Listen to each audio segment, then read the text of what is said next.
In Self-Compassion, Kristin Neff explores a profound but often overlooked human capacity. Most people think of compassion as something we direct outward toward others. Neff's central idea is that we also need compassion for ourselves. She explains that being kind and understanding toward ourselves, especially when we are suffering, is not only emotionally healthy but essential for well-being. Self-compassion is different from self-esteem and self-indulgence. It means treating ourselves with the same warmth and care that we would show a good friend.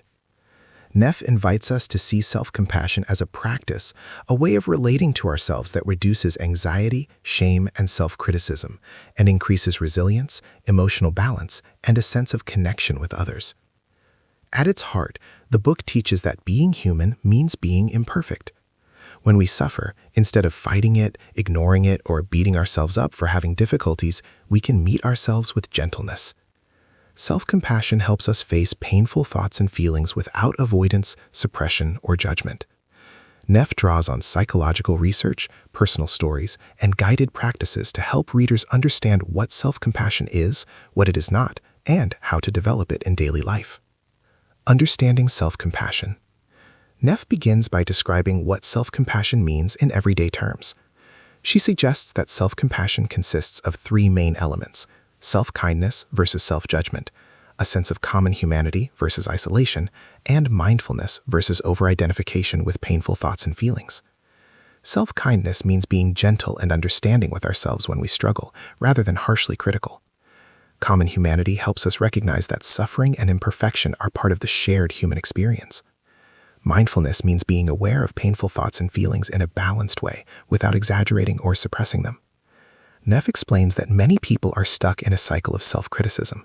They think self-criticism motivates them to improve, but research shows it usually leads to anxiety, depression, and burnout. In contrast, self-compassion reduces stress and helps people cope with challenges more effectively. Care and concern for ourselves do not make us weak. They give us strength, emotional flexibility, and the ability to learn from mistakes. The cultural context. The author reflects on how our culture often emphasizes competition, performance, and self-esteem. Self-esteem, Neff points out, is fragile because it depends on success, praise, and comparison with others. When self-esteem drops, people can feel worthless or empty. Many people seek self-esteem through achievement, appearance, or approval, but these sources are unstable and external. Self-compassion, on the other hand, comes from within. It does not rely on being better than anyone else or reaching unrealistic standards. Neff also discusses gendered messages about self-care. Women are often told to be gentle, nurturing, and self-sacrificing, while men are encouraged to be tough and self-reliant.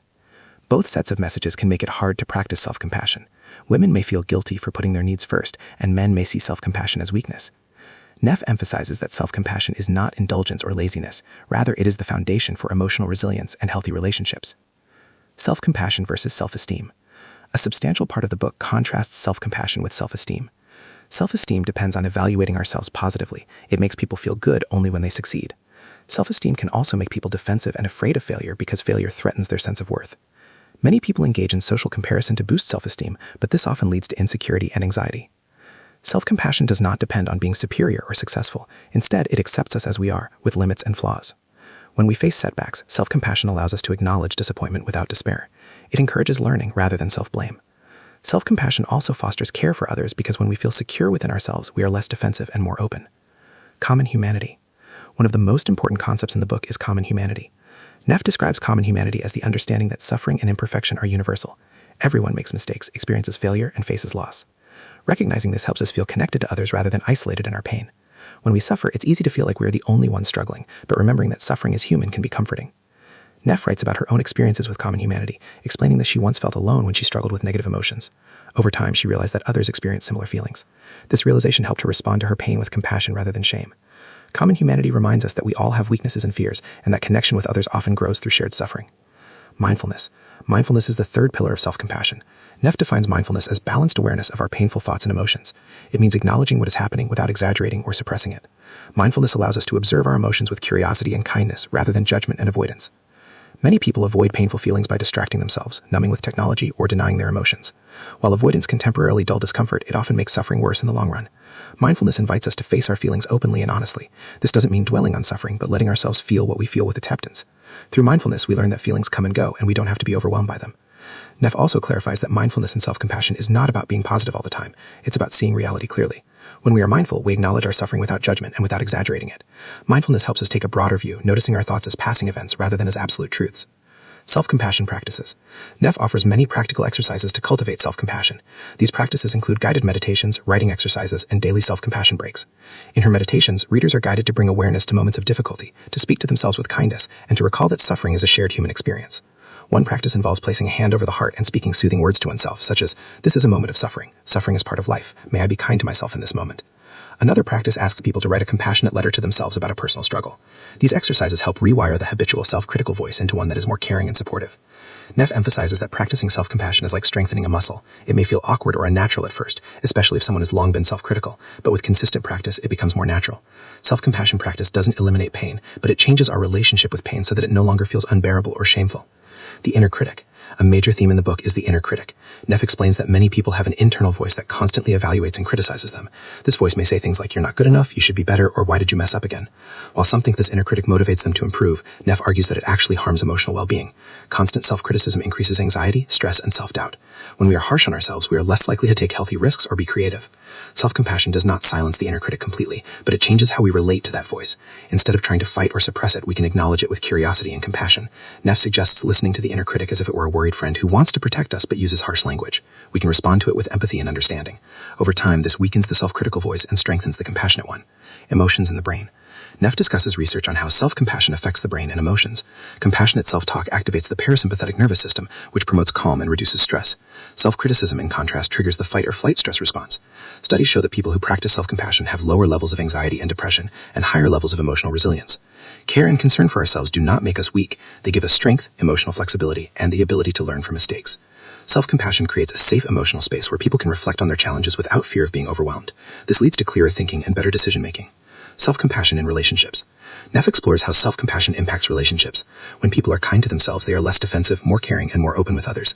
They don't rely on others to validate their worth, and they don't fear rejection as intensely. Self-compassionate people tend to be better listeners, more empathetic, and more present in their relationships. People who lack self-compassion may become overly dependent on partners for reassurance. They may also react with anger or withdrawal when they feel criticized. Self-compassion helps people respond to conflict with understanding rather than defensiveness. It helps partners acknowledge their own pain without blaming each other. Neff emphasizes that self-compassion deepens intimacy because people become more authentic, vulnerable, and receptive to connection. Challenges to self-compassion. Neff acknowledges that many people find self-compassion difficult, especially those who grew up in harsh or critical environments. Some people believe that being compassionate to themselves means they will become lazy or complacent. Neff counters this by explaining that self-compassion actually motivates positive change because people are less afraid of failure and more willing to learn from their mistakes. Another challenge is cultural messages that equate self-love with selfishness.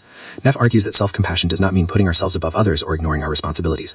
It means acknowledging our own needs and treating ourselves with care while still being compassionate to others. She also addresses spiritual and religious perspectives that may misunderstand self-compassion as self-indulgence.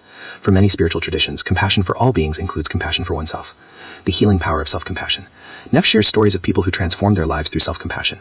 Some struggled with chronic illness, trauma, or addiction. Others faced everyday challenges like guilt, failure, and relationship difficulties. What these people had in common was a shift from self-criticism to self-compassion. This shift did not magically fix their problems, but it made their suffering more bearable and helped them make wiser choices. Self-compassion also fosters forgiveness. When we treat ourselves with kindness, we can acknowledge our imperfections without getting stuck in guilt or shame.